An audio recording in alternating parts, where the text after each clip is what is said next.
Hi everyone, welcome to session 7. Today we're going to talk about stress and depression. Before we get started, you currently have 2 action plans. So you have medication management and then an action plan based around physical activity. So once again, I will be emailing each of you, just asking for a quick update. But in the meantime, if you have any questions, concerns, barriers, whatever it may be with your action plan, please feel free to reach out. For this session, we'll be using Time for Healing, Relaxation of Mind and Body CD. You have your stress ball, and then also in that bonus book, the Living a Healthy Life with Chronic Conditions, if you go to chapter 5, it is Using Your Mind to Manage Symptoms. Please take some time to read it or even just skim through it. It really does have some good material. So if each of you could do that as a little homework, that would be wonderful. And then I think we should get started. As a reminder, if you haven't checked your blood pressure yet today, please do so. And then if you want to go ahead and just email me your most recent blood pressure reading, that would be great. You guys have been doing a really great job on that. All right, so let's get started. So these are the questions on the screen, the questions in page 2 in the workbook. These are the questions we'll be answering today. So what is the difference between stress and depression? What are the signs and symptoms of stress and depression? What is the connection between stress, depression, and hypertension? How do we treat stress and depression? And then we'll practice ways to manage our stress. We've talked about several risk factors for hypertension: physical conditions such as being overweight, high levels of blood cholesterol and diabetes, and personal behaviors such as using tobacco products and unhealthy food choices, and then lack of physical activity. But the title of this session is about different types of risk. It's about a different type of risk. So depression and stress. You may be wondering what these two things have to do with hypertension. Some recent studies suggest that there is a connection between heart health and stress or depression. Some common ways that people cope with stress, such as overeating, heavy drinking, and smoking, they're all bad for the heart. If you have stress over a long period of time, it can harm the heart. The most common trigger for a heart attack is a stressful event, especially one involving anger. After a heart attack or stroke, people with higher levels of stress and anxiety tend to have more trouble getting help and more trouble getting well. Depression over a long time can also harm the heart. Depression is common among people who have hypertension or have had a heart attack, heart surgery, or a stroke. So if you sometimes feel depressed or have a lot of stress in your life, are you at a higher risk for heart conditions? Not necessarily. But if you manage your stress and get help for your depression, your overall health will improve and your risk for heart attack goes down. Stress can mean many different things, but for our purposes, we'll define stress as a response of our mind and our body to demands placed on us. All people feel stress, but they feel it in a different amount and react to it in different ways. Some people may experience changes in how they feel or think. Some people may experience changes in how their body functions. Some people may experience changes in their behavior. As you can see on this slide, and then also in page 3 in your workbooks, you see just how stress really does affect the body in a lot of different ways. If you want to take a couple minutes to just review this chart. Stress can be harmful in your health, as some illnesses are. Although we usually don't talk about treating stress medically, it is important to manage the stress in your life. Occasional stress is okay, but constant stress can be deadly. Prolonged stress can hurt your body. And if you turn to page 4 in your workbooks, it's stress in your health. So stress can increase your blood pressure. It can weaken the immune system. It can increase your risk of heart attack and stroke, speed up the aging process, and then also lead to depression. And if you turn to page 5 in your workbooks, you can kind of go over the signs and symptoms of stress. If you want to review that would be wonderful. So stress is difficult to measure. Because it is not considered an illness, it's not something that a doctor can diagnose using medical tests. This is why it's important to recognize some signs and symptoms that are related to stress.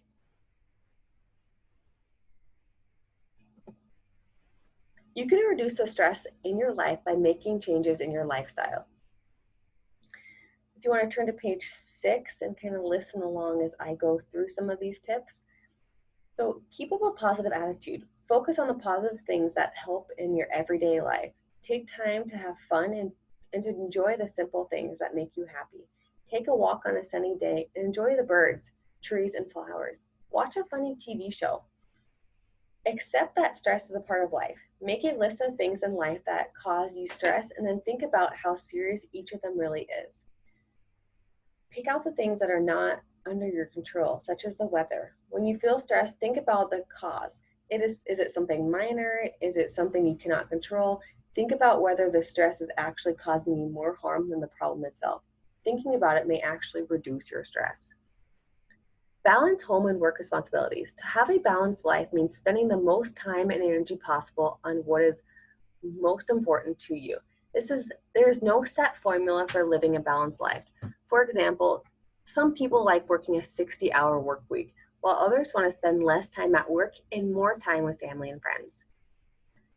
Manage time. Don't try to squeeze more work into a day than you can actually do.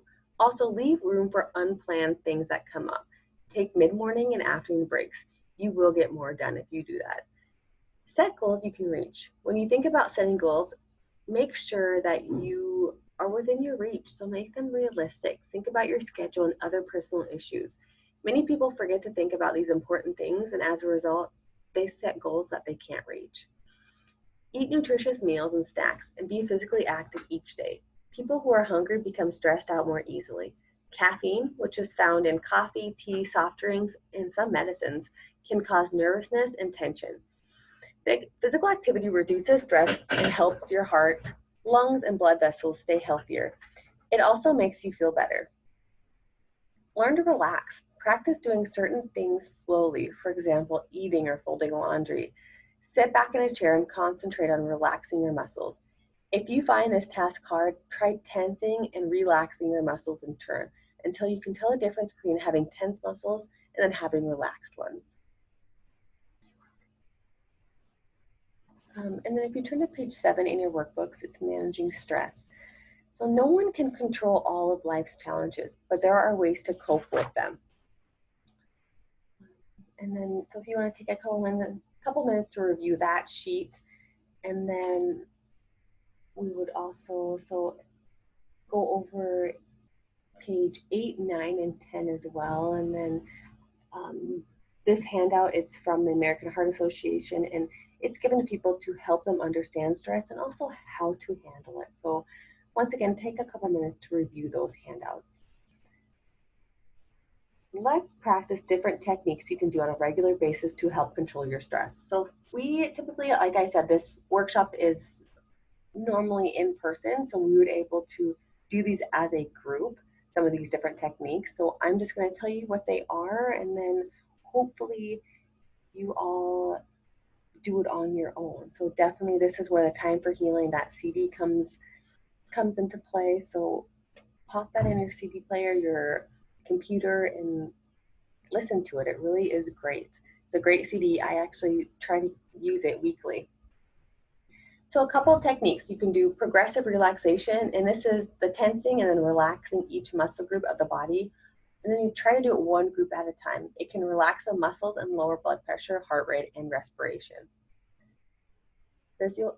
Visualization. So based on the relationship between the thoughts and a person thinks and the person's attitude. Meditation. During meditation, you sit quietly and focus on something such as breathing. And then there's deep breathing. It is a natural response to take shallow breaths when you are stressed. This limits oxygen intake and contributes further to the stress. So those are techniques. Please give them a try. Do your own research and just try them, and you'll find out which one works best for you.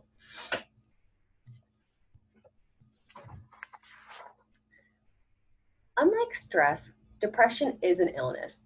It is a sadness that lasts for at least 2 weeks. It affects the way you eat and sleep and the way you feel about yourself and your ability to function in everyday life.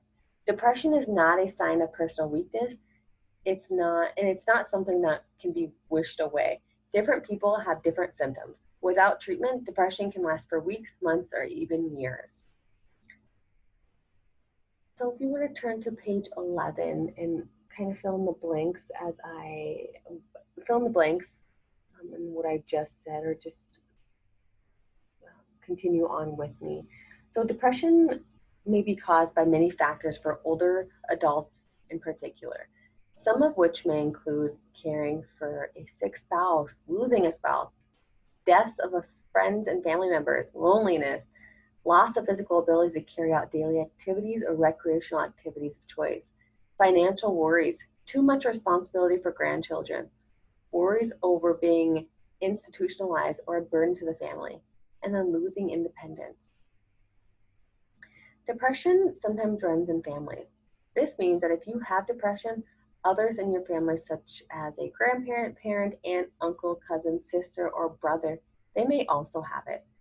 Sometimes painful events or losses, such as a death in the family, it can lead to depression. Sometimes the cause of depression is not clear. Medical problems such as hypertension, a stroke, a heart attack, or cancer can cause a person to become stressed. As a result of depression, the sick person may be unwilling to care for him or herself. Depression is about twice as common in women as in men. Changes in the level of hormones in a woman's body may also play a role in increasing the amount of depression. Although men are less likely than women to suffer from depression, 3 to 4 million men in the United States do suffer from depression. Men are less likely than women to admit being depressed, and doctors are less likely to suspect depression in men. Depression may show up differently in men and women. Women with depression usually feel hopeless and helpless. Men with depression may feel irritable, angry, and discouraged. Because of this difference, doctors may have a hard time diagnosing depression in men. Some symptoms of depression are different for different people. And if you turn to page 12 and 13 in your workbooks, kind of just list all the symptoms of depression. So the first steps in getting treated for depression is a physical exam, which is by a doctor. Certain medicines and some illnesses, such as a viral infection, can cause the same size as depression. A doctor can rule out other possibilities with a complete exam and lab tests.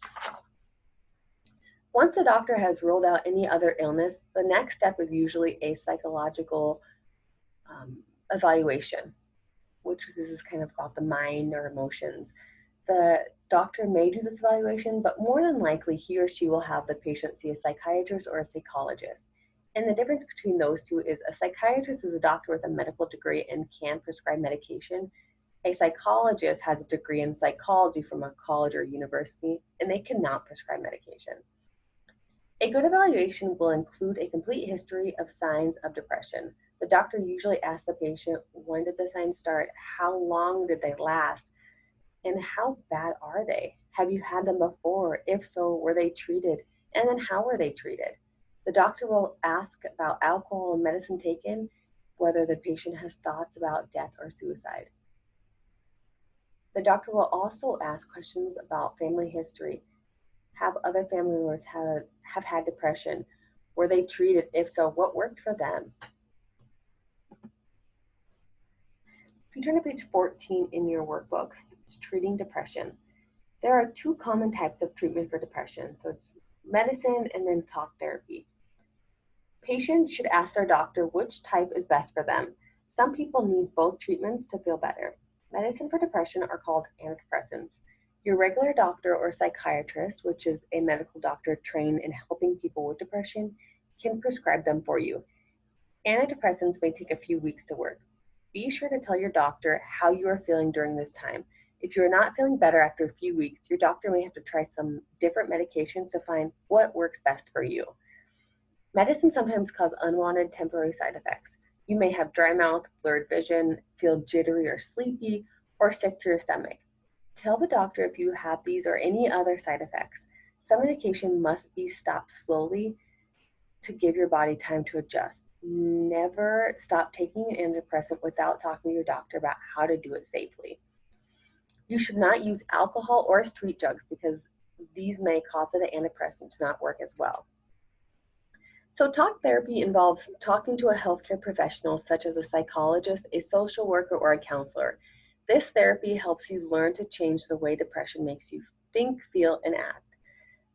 Ask your doctor or psychiatrist which professional you should go to for talk therapy. Depression can make a person feel very tired, worthless, helpless, and hopeless. Such negative thoughts and feelings make some people feel like giving up. It is important to realize that these negative views are part of the depression. In the meantime, there are things a person with depression can do. So they can set realistic goals and take a reasonable amount of responsibility. Break large tasks into smaller ones.